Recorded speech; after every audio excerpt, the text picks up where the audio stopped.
Well, passive-aggressive advice-seeking public, I am humbled. Last week, when Professor Classypants found herself bereft of letters, you answered the call. You decided that you could not go another week without my sage advice, nor could you bear another Professor Classypants Advises Herself column. Most of all, you wanted to be entered to win an iPad too. Bless you. Okay, bless you-ish. Once I saw what you did write in to ask me, dear readers, I was sort of sorry I had to talk to people again. Because, hoo boy, the freaks come out for the iPad giveaways. But I am a woman of my word, bound by the faux advice columnist's solemn oath to boss you around. Let's do this, freak show. I'm sorry, Mr. Freak Show. Question for Professor Classypants. I need to move a 12-year-old cat across the country in July. What's the best way to do this with the fewest lives lost in the process?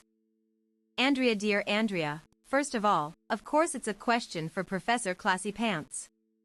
This isn't a comment card at Denny's. But I'll let that slide. I take it from your note that you and the senior cat currently live on different coasts. Long-distance relationships are hard to manage, but they can also blind us to the reality of living with someone every day. Right now, while you only see your cat, say, every other weekend, you're constantly on the honeymoon.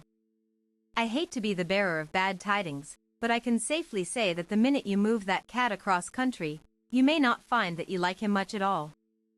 I'm so sorry, but I have to insist that you break up with your cat. P.C. He may not take it well. Be prepared. Dear Professor, can you settle a disagreement I am having with my friend? She says that I am the bee's knees, whereas I believe myself to be the cat's pajamas. Who is right? Signed, the greatest thing since sliced bread, dear bread. First and foremost, if a picture paints 1,000 words, then why can't I paint you? Now that I've given that one person who really loves 70 SAM radio, yet still reads the internet, a good chortle, let's get back to the matter at hand. I sense that you have a healthy self-concept. Let me adjust that. You are neither the bee's knees nor the cat's pajamas. But I sense that you own many cats. Are the cats the ones who are filling your head with self-aggrandizing pap? If so, I can't help you. Okay, it's not that I can't help you. I just don't want to. P.C. The only basement-dwelling weirdo who didn't write to me this week. Dear Professor, based on your most recent article, I gather that you have some expertise in this area. When I wish to measure the volume of objects in a room using a cat-swinging measurement device, should I hold the cat by the ears or by the tail? Sincerely yours, the cat's pajamas. Hey PJ, well, is my face red?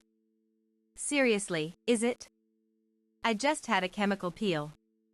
Math has never been my strong suit. And even if I had a strong suit, I'd just spend all my time doing this, and then I'd never get any math done anyway.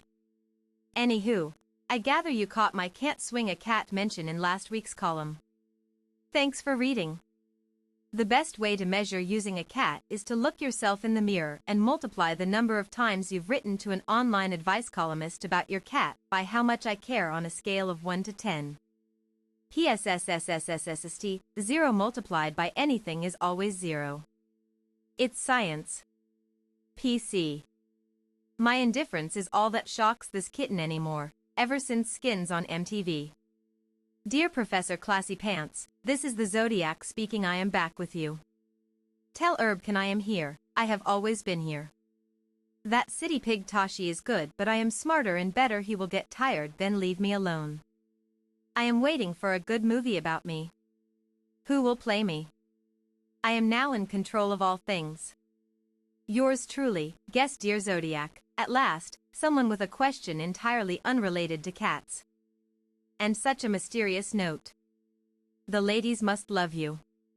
I'm afraid, however, that I'm unfamiliar with your work. Perhaps you could send me some clippings? PC. Why do all my letters now come in cipher form? Happy writing. Thanks for stopping by to live, love, and learn. Be sure to join us next week, and remember, act classy and you will be classy. Ish. Have a question for Professor Classypants? Feel free to use our magical form that lets you enter information into rectangles. When you hit submit, the form sends electronic mail to Professor Classypants with your message. Great, now we've over-explained things.